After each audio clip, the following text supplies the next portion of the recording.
Hello. Today we're going to continue learning about David. Last week we talked about his kindness.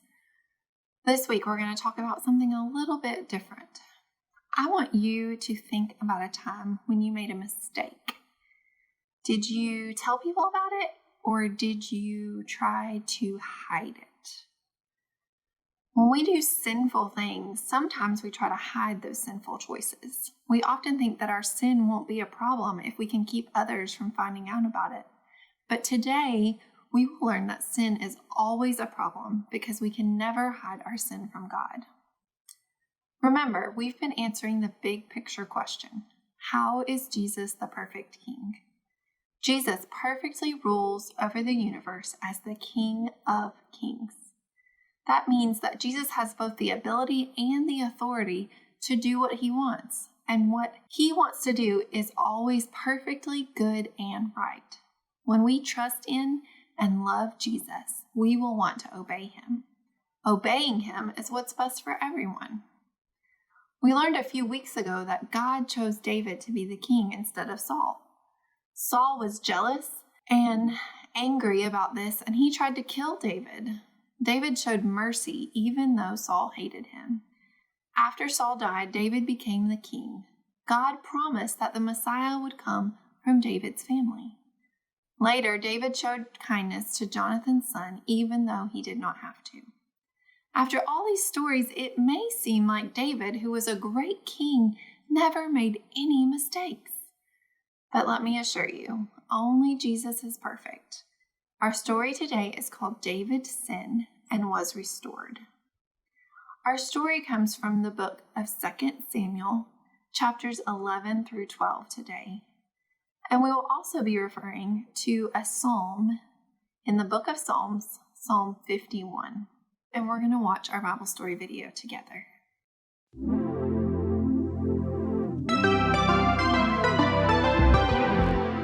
David was the king of Israel. One spring, David sent out the army, but he put another man in charge of them. David stayed in Jerusalem. One evening, David looked out from his palace and saw a beautiful woman named Bathsheba. Bathsheba was the wife of Uriah, one of the best warriors in David's army. David sent his messengers to get Bathsheba, and she came to David's house. Later, Bathsheba told David that she was going to have a baby. The baby would be David's. David knew what he had done was wrong. David should not have a baby with someone who is not his wife. So David made a plan to make sure no one found out that Bathsheba's baby was his. David called Uriah home from the battle and told him to go spend time with his wife.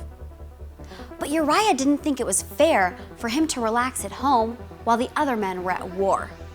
He slept on David's doorstep and refused to visit his wife. So David made up another plan.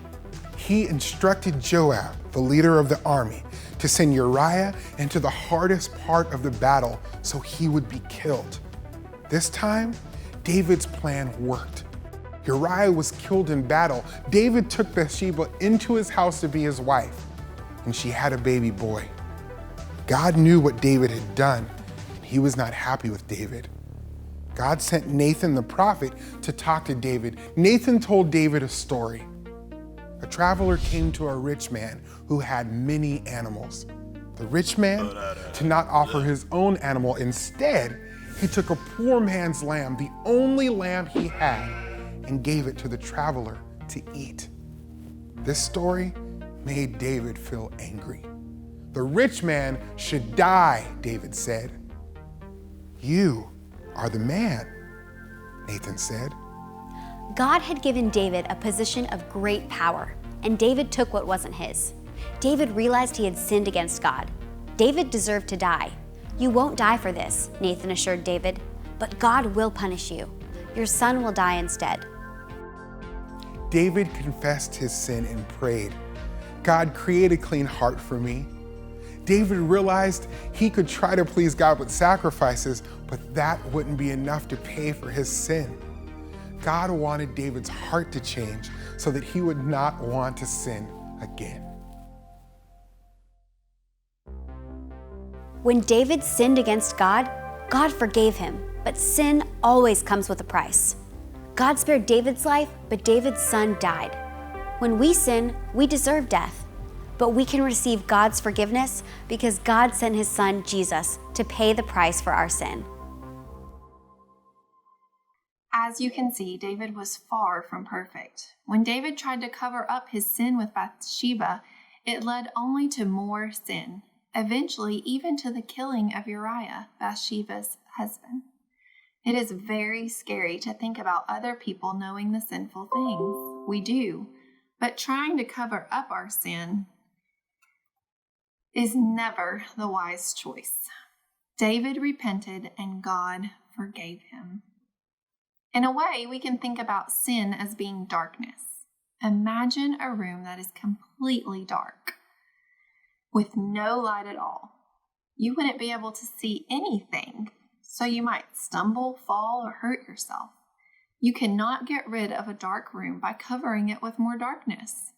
The only way to get rid of a dark room is to shine light onto it. Then it won't be dark anymore. Jesus said that he is the light of the world. That's in the New Testament in John 8:12, if you want to look it up. That helps us understand that only Jesus can get rid of sin. When Jesus enters into a sinner's life, he lights it up, forcing out sin. Even after we have faith in Jesus, we still make sinful choices sometimes. That's kind of like trying to cover up the sun with your hand. It may cast a shadow, but it doesn't remove the light. When we confess our sin, it's like moving your hand away so the sun can shine warmly on your face again. Sin always has consequences, but Jesus rescues us from the punishment we deserve. When David sinned against God and repented, God forgave him, but sin always comes with a price. God spared David's life, but David's son died. When we sin, we deserve death, but we can receive God's forgiveness because God sent his son, Jesus, to take our place and to pay the price for sin. Let's review our memory verse while Cole says it for us. Your kingdom is an everlasting kingdom, and your dominion endures throughout all generations. The Lord is faithful in all his words and kind in all his works. Psalms 145, verse 13. David wrote Psalm 145. David was a great king. He was powerful and good. But as we saw today, David was not a perfect king. Jesus is our perfect king. His kingdom will never end. Let's pray. Dear Lord, you are good and you love us. We cannot earn your favor, but you still favor us. Help us to trust you each day. We want to obey you, our perfect King of Kings. In Jesus' name, amen.